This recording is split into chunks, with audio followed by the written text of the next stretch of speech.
Assalamualaikum warahmatullahi wabarakatuh. Perkenalkan, nama saya Dian Pratama Putri, Stambuk F551-19004. Saya merupakan salah satu mahasiswa S1 Teknik Informatika Universitas Tadulako. Jadi, pada mata kuliah Sistem Informasi Geografis 2 ini, saya akan membahas bagaimana mencari minimum spinning tree dengan menggunakan algoritma prim. Untuk lebih jelasnya, silahkan simak video berikut. Check it out. Nah, baiklah. Jadi untuk materi yang pertama itu, saya terlebih dahulu akan menjelaskan bagaimana penjelasan atau pengertian tentang graph, tree, dan spanning tree. Baiklah, jadi pengertian graph itu, graph adalah suatu struktur diskrit yang terdiri dari vertex atau simpul dan sisi, di mana sisi ini menghubungkan simpul-simpul yang ada. Dan secara matematis, graph ini didefinisikan sebagai berikut.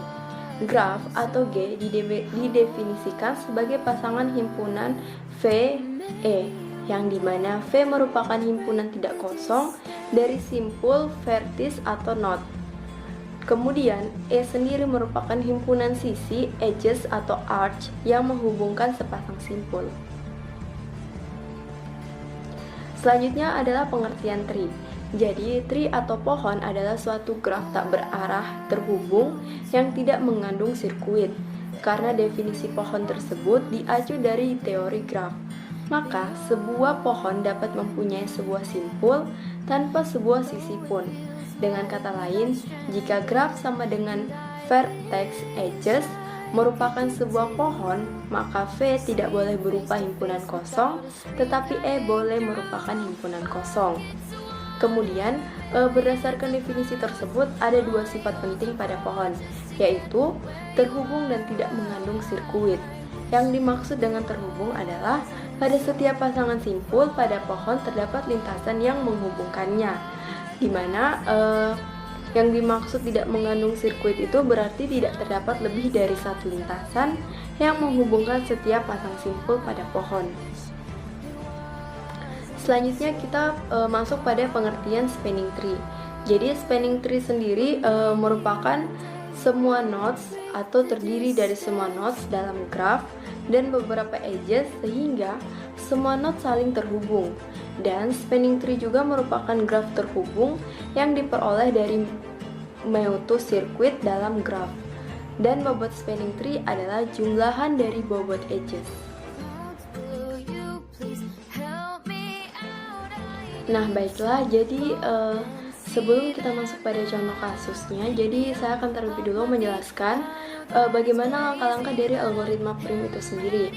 Nah, jadi algoritma prim merupakan algoritma yang paling sederhana dalam menyelesaikan masalah minimum spinning tree. Dan langkah pertama dari algoritma prim ini adalah memilih salah satu titik secara acak yang akan dijadikan sebagai root. Kemudian setelah titik root tersebut terpilih, maka akan memilih titik selanjutnya yang bertetangga dengan root tersebut dengan bobot yang paling terkecil atau yang minimum.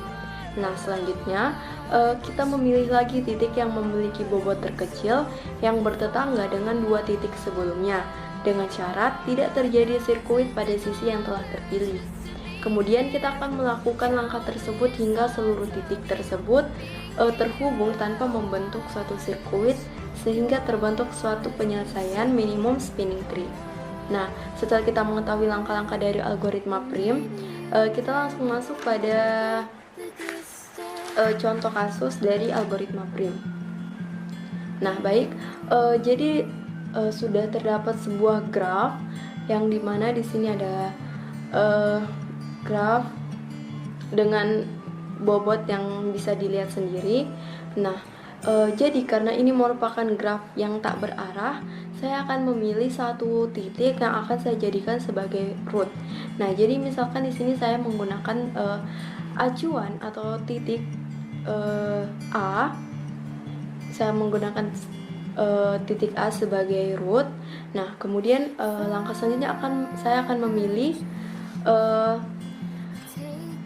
titik yang bertetangga dengan titik A, di mana kita melihat juga bobot yang minimum.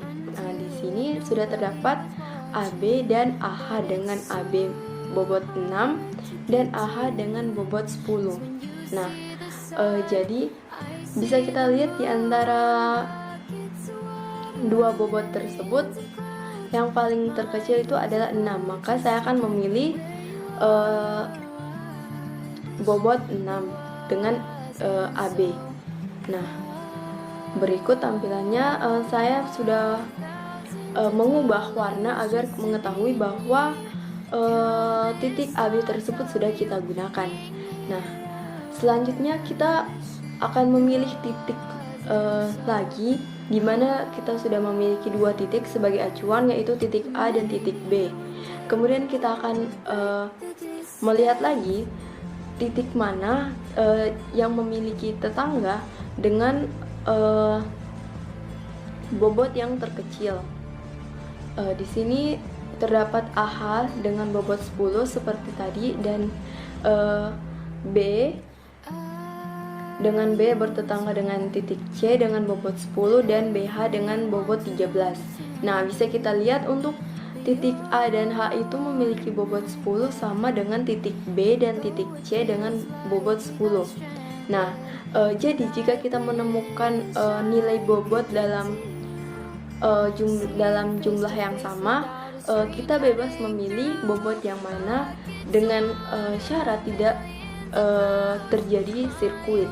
Nah, dalam contoh kasus ini saya akan memilih titik BC dengan bobot 10. Nah, baik, maka tampilannya jadi seperti ini. Di sini sudah terdapat 3 acuan, di mana titik C yang acuan yang baru saja kita dapat. Maka kita akan mencari lagi tetangga dengan root yang sudah kita pilih dengan bobot yang minimum. Nah, perlu diingat lagi, setiap kita memilih tetangga mana yang akan kita jadikan titik selanjutnya, kita harus melihat bahwa ketika kita memilih tidak akan terjadi sirkuit di dalamnya.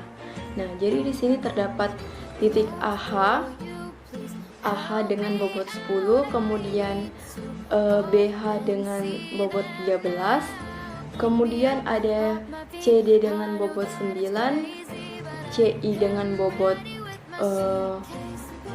4, dan CF dengan bobot 6. Nah, kita lihat bobot yang paling minimum atau yang paling terkecil. Di antara titik-titik yang sudah kita dapat, yang paling terkecil merupakan bobot dengan bernilai 4, yaitu C dan I. Maka kita akan menggunakan titik CI.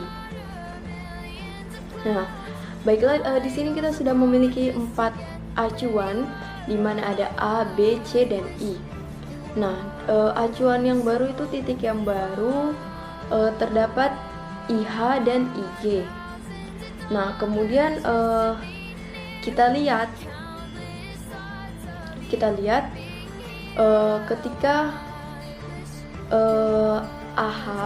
titik AH itu dengan bobot 10, kemudian titik BH itu 13, kemudian IH itu 9, dan IG itu 8, kemudian ada CD dengan bobot 6, dan CD itu bobot 9 dan CF itu bobot 6. Nah, jadi kita lihat bobot mana yang paling minimum dan tidak terjadi sirkuit di dalamnya. Nah, kita menemukan bahwa bobot dengan nilai 6, yaitu titik CF itu tidak terjadi sirkuit ketika kita hubungkan. Maka kita akan menggunakan titik CF. Nah, baik, kita sudah menemukan 4 titik atau 4 acuan, di mana ada A, B, C, I, dan F. Nah, kita lihat lagi untuk titik-titik sebelumnya sama, yaitu titik A ke H dengan 10, BH 13, IH 9, IG itu 8, CD 9, dan yang terbaru itu ada FG 4 dan FE itu 12. Di sini ini bukan 1, 2, ini karena tadi ada kesalahan dalam membuat, jadi ini merupakan angka 12 dan ini adalah 16. Jadi untuk nilai bobotnya FE itu 12 dan FD itu 16. Nah, kita lihat mana bobot yang paling terkecil. Yang paling terkecil itu ada F ke G dengan bobot 4. Tapi sebelumnya kita lihat dulu apakah akan terjadi sirkuit atau tidak. Kita lihat tidak akan terjadi sirkuit di sini, jadi bisa kita gunakan.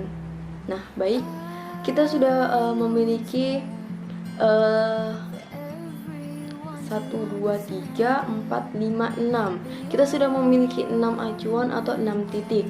Nah, di mana titik yang baru itu ada G ke I, yaitu G ke I dan GH. Nah, kita lihat lagi untuk mencari bobot mana yang paling kecil atau yang minimum dan tidak mengandung sirkuit di dalamnya. Nah, kita lihat untuk bobot GH itu yang paling rendah dan tidak terjadi sirkuit dan bisa kita gunakan. Kita sudah memiliki 7 acuan atau 7 titik, di mana titik yang baru itu ada H, di mana di sini H ke A dan H ke I, kemudian H ke B. Lalu kita lihat dulu titik mana yang akan kita gunakan.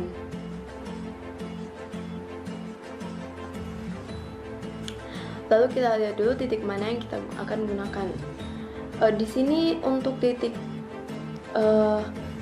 A ke H, B ke H, I ke H, I ke G, dan C ke D, F ke D, dan F ke E.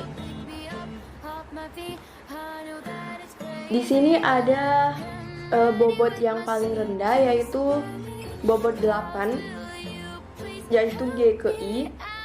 Tapi sebelumnya kita lihat dulu apakah dia akan terjadi sirkuit atau tidak. Bisa kita lihat ketika kita memilih titik G ke I itu akan terjadi simpul. Kita bisa lihat di sini akan terjadi simpul ketika kita ambil. Jadi untuk titik ini tidak akan kita gunakan. Untuk titik ini tidak akan kita gunakan. Titik ini tidak akan kita gunakan. Kemudian kita lihat lagi untuk H ke I atau I ke H itu juga terjadi sirkuit, di mana di sini bisa kita lihat akan terjadi sirkuit ketika kita memilih, maka kita tidak akan menggunakan titik ini. Kita lihat lagi A ke H atau H ke A itu juga terjadi sirkuit, jadi kita tidak akan memilih. Begitu pula untuk titik. Kemudian kita akan mencari titik mana yang akan bisa kita gunakan. Nah, di sini terdapat titik yang minimum, di mana ketika kita pilih juga tidak akan terjadi sirkuit, yaitu titik C ke D. Nah, kemudian kita sudah memiliki 8 titik ya, 8 titik. Nah, jadi di sini terdapat titik atau acuan yang baru, yaitu D ke E dan D ke F, yaitu dengan bobot 11 dan bobot 16. Kita lihat mana titik yang rendah. Nah, titik yang rendah itu ada pada DE, yaitu 11. Kenapa kita tidak memilih DF? Karena di sini ketika kita pilih itu akan menjadi sirkuit, jadi kita tidak akan pilih. Maka kita akan memilih titik DE dengan bobot 11.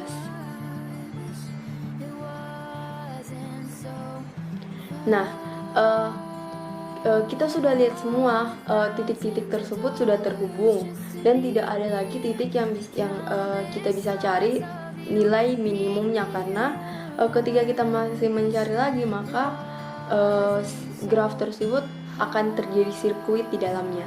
Maka untuk hasil akhirnya mencari minimum spanning tree dari menggunakan algoritma prim tersebut sebagai berikut. Jadi bentuk grafnya itu, pohonnya itu seperti ini. Dengan total bobot yang didapatkan itu berjumlah 53. Nah, kemudian sekian dari video penjelasan bagaimana mencari minimum spinning tree dengan menggunakan algoritma prim. Semoga apa yang telah dijelaskan bermanfaat, dan untuk kurang lebihnya mohon dimaafkan, dan mohon maaf jika masih ada salah-salah kata atau kurang jelas penjelasannya. Wabillahi taufiq wal hidayah. Wassalamualaikum warahmatullahi wabarakatuh. See you di next video.